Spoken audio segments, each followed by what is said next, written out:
आपल्या सर्वांकडे हे असे सुट्टे कॉईन असतातच आणि या सुट्ट्या कॉईनपासून आज आपण माता महालक्ष्मींच्या पूजेसाठी अतिशय खास वस्तू बनवणार आहोत। नमस्कार, मी तेजू आणि तेजू विलेज किचनमध्ये तुम्हा सर्वांचं अगदी मनापासून स्वागत आहे। तर चला मग ती खास वस्तू आहे काय ते बघूया आणि बनवूया। तर सर्वात आधी आपल्याला लागणार आहेत इथे 4 मातीचे कुबेर कलश। तर इथे मी 4 कुबेर कलश घेतले आहेत। 2 कलशांना पिवळा रंग दिला आहे आणि 2 कलशांना लाल रंग दिला आहे, म्हणजे हळदी कुंकू असा रंग दिला आहे। आता रंग दिल्यानंतर हे छान प्रकारे सुकू द्यायचे आहेत।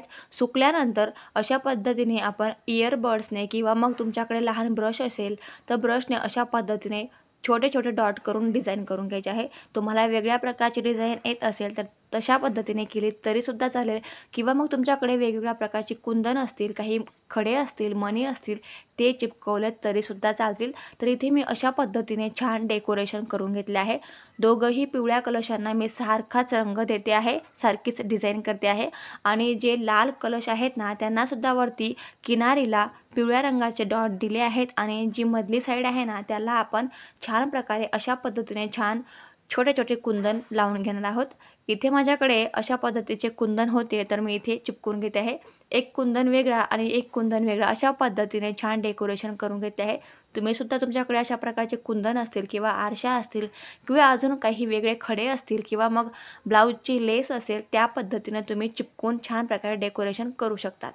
मार्केटमध्ये सध्या खूप छान छान डिझाईनचे कुबेर कलश अगदी रेडीमेड मिळतात। ते कुबेर कलश तुम्ही घेतले तरी सुद्धा चालतील। आता हे कुबेर कलश छान प्रकारे अशाच पद्धतीने सगळे आपण डेकोरेशन करून घ्यायचे आहेत आणि फेविकॉल किंवा एखादा ग्लू तुम्ही लावला असेल तो पूर्णपणे सुकू द्यायचा आहे। कुबेर कलश सुकेपर्यंत आपण एक कार्डबोर्ड पेपर घ्यायचा आहे किंवा मग एखादा पृष्ठा घ्यायचा आहे आणि पृष्ठा आपल्याला गोल आकारामध्ये कापून घ्यायचा आहे। आता इथे कुबेर कलश लहान असल्यामुळे मी त्याच्या हिशोबाने इथे अशा पद्धतीने लहान लहान गोल गोल कापून घेतले आहेत। 2 प्रकारे आपल्याला 2 पृष्ठे लागत आहेत आणि त्यानंतर असा ग्लिटर पेपर आपल्याकडे असतो। तर इथे मी या पृष्ठाला छान डेकोरेशन करण्यासाठी, छान दिसण्यासाठी वरून ग्लिटर पेपर गोल कापून चिपकून घेतला आहे। तुमच्याकडे ग्लिटर पेपर असेल किंवा मग कलर दिला तरी सुद्धा चालेल आणि ग्लिटर पेपर चिपकवल्यानंतर अशा पद्धतीने एका साईडला आपल्याला हे कुबेर कलश पिवळ्या रंगाचे चिपकून घ्यायचे आहेत।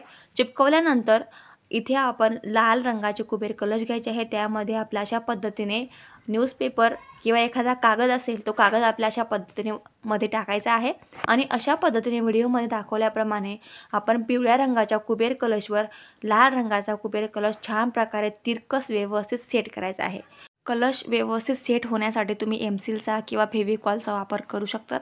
आता एका वाटीमध्ये मी 1 आणि 2चे कॉईन घेतले आहेत। तुम्ही तुमच्या हिशोबाने कॉईन घेऊ शकतात आणि एक चिकटपट्टीसुद्धा लागणार आहे। चिकटपट्टी घेताना ट्रान्सपरंट घ्यायची आहे। आता चिकटपट्टी घेऊन आणि यावर आपण 6 कॉईन चिपकवणार आहे।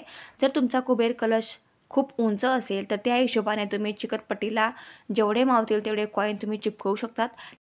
आता आपण अशाच पद्धतीने 6 चिकटपट्टींना कॉईन चिपकून रेडी करून घ्यायचे आहेत आणि त्यानंतर अशा पद्धतीने आपण वरच्या कलशला छान प्रकारे चिपकून घ्यायचे आहे। अगदी इझिली पटकन चिकटपट्टी या कलशला चिपकते। तर व्हिडिओमध्ये दाखवल्याप्रमाणे 3 चिकटपट्टी एका बाजूला आणि 3 चिकटपट्टी एका बाजूला मी चिपकून घेतली आहे आणि जी उरलेली खालची बाजू आहे ना तिथे सुद्धा मी कॉईन व्यवस्थित सेट करून चिपकून घेतले आहे।